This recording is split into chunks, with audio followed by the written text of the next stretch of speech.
Gracias, presidenta. Votaré en contra del proyecto. Ha sido mi posición constante que los actos jurídicos que conforman una elección tienen a su favor una presunción de validez que solo puede destruirse cuando las irregularidades se encuentran plenamente acreditadas y afecten gravemente los resultados de la elección. Lo anterior en observancia del histórico principio de conservación de los actos válidamente celebrados. Eso lo he sostenido en las elecciones de las gubernaturas de Coahuila y del Estado de México, en los municipios de Huimilpan y Querétaro, Monterrey, Guadalupe, Ciénega de Flores, en la delegación Coyoacán, la alcaldía de Coyoacán hace poco que resolvimos aquí en la Ciudad de México, en Bochil, en Chiapas, en Charapan, en Pingambato, en Nahuatzen, Michoacán, entre otros. Por ello, lamentablemente, no puedo compartir el sentido del proyecto, si bien concuerdo con varias partes. Me explico. Coincido con el proyecto de que las pruebas aportadas fueron insuficientes para acreditar diversas irregularidades, ya que el traslado de la paquetería electoral sí se realizó con apego a la normatividad. No se aprobó la responsabilidad de algún funcionario estatal en el robo de material electoral ni en la detención de brigadistas. Tampoco se comprobó la compra generalizada de votos ni la sustracción de documentos. No existió el llamado laboratorio electoral. No se advierte en qué forma las actuaciones pasivas de las autoridades electorales perjudicaban al actor.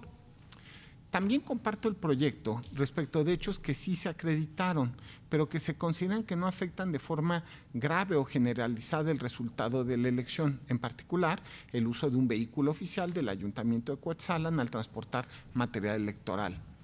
El robo de 4 urnas y 800 boletas encontradas en una camioneta volcada, que el propio proyecto considera es un evento aislado, sin que se demuestre que se haya utilizado tal material. Sin embargo, quiero hacer énfasis en dos temas específicamente y son precisamente a los que más enfoca la propuesta.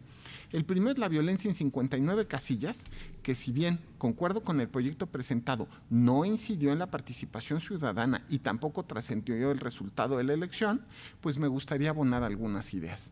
Y en segundo, el indebido resguardo de los paquetes electorales, que de hecho es la única razón en la que se sustenta la propuesta para anular la elección y que eso en definitiva no comparto. Con respecto a la violencia generalizada acontecida en algunos distritos electorales, esta es reprobable y demerita la democracia. Debe ser sancionada.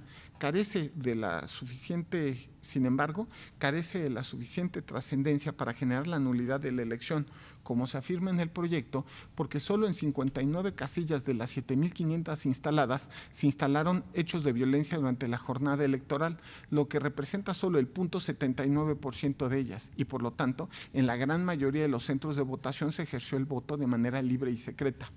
La violencia estuvo focalizada en 4 de los 217 municipios, esto es, en 9 distritos locales de un total de 26, y 6 de estos se ubicaron solo en la capital poblana.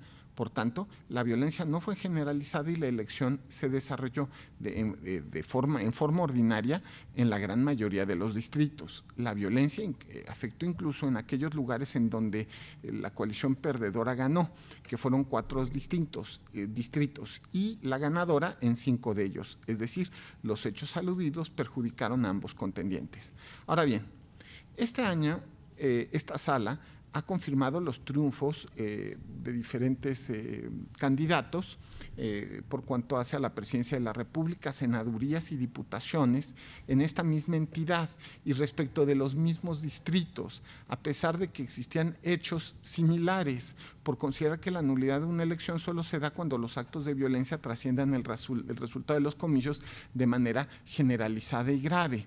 Así confirmamos, por ejemplo, y por unanimidad, la elección del Distrito 12 electoral federal, porque la violencia acreditada, que por cierto ahí era del 2.01% del total de las casillas, un porcentaje mayor al que ahora resolvemos, con cabecera en Puebla era insuficiente para calificarla como generalizada y determinante. Igualmente validamos elecciones en los distritos 2 y 11 federales en Puebla por razones análogas. Pero todavía más trascendente, los hechos de violencia no evitaron que la ciudadanía saliera a votar. De hecho, hubo más de un 67% de participación ciudadana, una cifra histórica, mucho más que en elecciones anteriores a la gubernatura poblana. En 2016, la participación fue del 48.40, 6 años antes, en 2010, de 55.93 y en 2004 de 55.18. De hecho, Puebla se ubicó en el quinto de 9 lugares con más participación ciudadana en elecciones a la gubernatura de otras entidades federativas en este año, tan solo detrás de Yucatán, Ciudad de México, Tabasco y Chiapas. Otro dato relevante, la ciudadanía inscrita en los listados nominales de las 59 casillas afectadas por la violencia representa solo el 0.86% del total de la ciudadanía que podía votar para la elección gubernamental. Por tanto, en esos porcentajes también se derrota la hipótesis de una violencia generalizada y determinante. Reitero, la violencia es reprobable, debe repudiarse y las autoridades atinentes tienen como misión prevenirla, castigarla y sancionarla. Lo digo claramente, a nadie conviene la violencia en las urnas, pero esta por sí misma, de ser focalizada o no grave, es insuficiente para que una elección de gobernador sea anulada. Máxime que hemos validado las elecciones federales y locales desarrolladas en los mismos centros de votación que son materia del presente asunto, por lo que es claro que en este caso no se trascendieron los resultados por esta cuestión. En esto coincido plenamente con el proyecto. Ahora bien, respecto a la violación al principio de certeza por la afectación a la cadena de custodia de los paquetes electorales, lamentablemente no coincido con el proyecto. Antes de explicar por qué difiero, quiero manifestar que desde hace poco, a mi juicio, de manera novedosa, se nos ha propuesto aplicar la institución de cadena de custodia, que es eminentemente penal e implica un sistema de control y registro que se usa al indicio, evidencia, objeto, instrumento o producto del hecho delictivo, al derecho electoral, especialmente en el cúmulo de indicios relacionados con el cuidado, manejo y resguardo de paquetes electorales. Sin embargo, la aplicación de las instituciones y principios penales al derecho electoral debe hacerse en atención a los diferentes principios y valores que tutela esta materia en particular. Así, el análisis de las violaciones a la cadena de custodia de la paquetería electoral debe ser acorde con los principios del sistema electoral de nulidades de casilla y con el principio de conservación de los actos válidamente celebrados.